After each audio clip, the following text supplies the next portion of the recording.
going to start with the arm now. The arm, remember, in anatomy is this upper region, whereas this bottom region is called the forearm. We have the arm in anatomical position right now. This is proximal on this end, distal on the far end, and we're looking at the anterior surface. Let's go through and quickly identify the muscles on the model.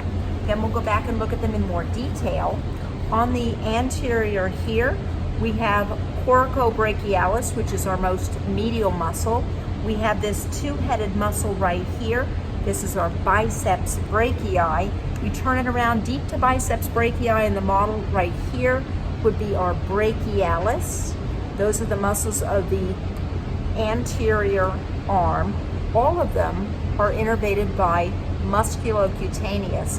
The nice thing about the extremities is they tend to be in compartments. If you learn the compartments, you will learn the rule first, the exception later.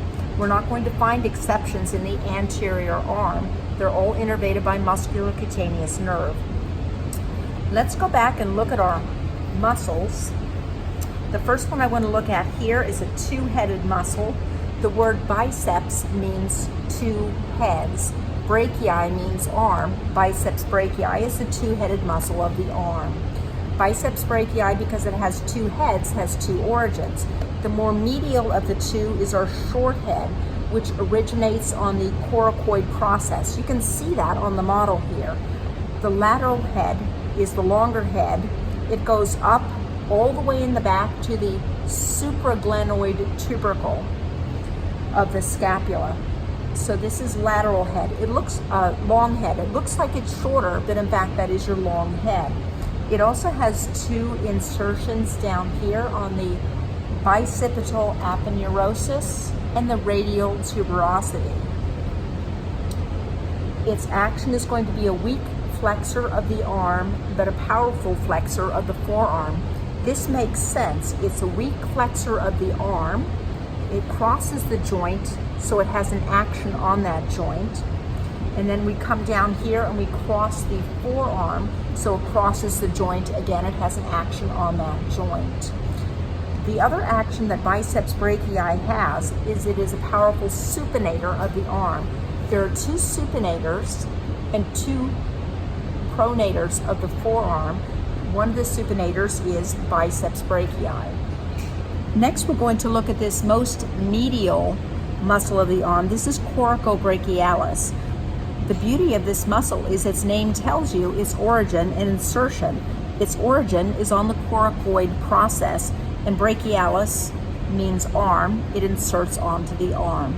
This is a flexor of the arm. It crosses the shoulder joint, so the action, and it inserts on the arm, so the action that it has is on the arm.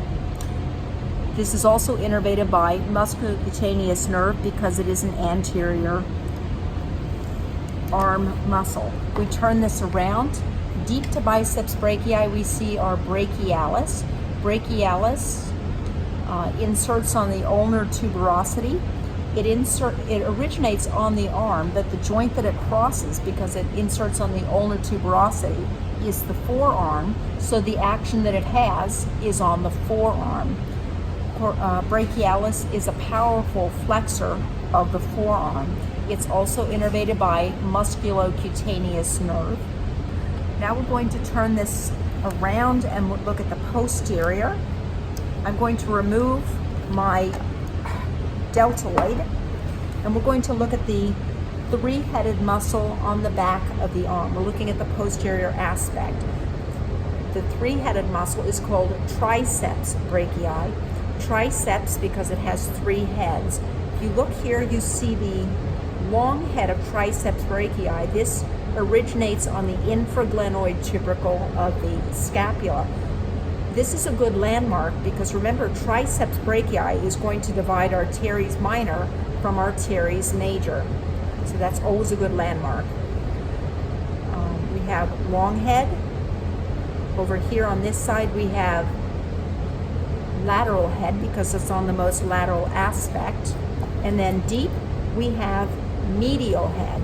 Remember, we had long head and short head on our bicep. It had two heads, so it's easy to name it long head and short head. Here we have three heads. So we have our long head, but we cannot go with short head because that gives us a third unnamed head. So triceps is going to be long head, lateral head, and between them, medial head. If you look on medial head, you're going to see an artery and a nerve. This nerve is the radial nerve. Radial nerve innervates everything in the back of the arm without exception. You get a lot of bang for your buck with the radial nerve. So the origin of long head, I think I said, was the infraglenoid tubercle. The insertion of all three heads is going to be the olecranon process of the ulna. The action is going to be a weak extensor of the arm, but a powerful extensor of the forearm.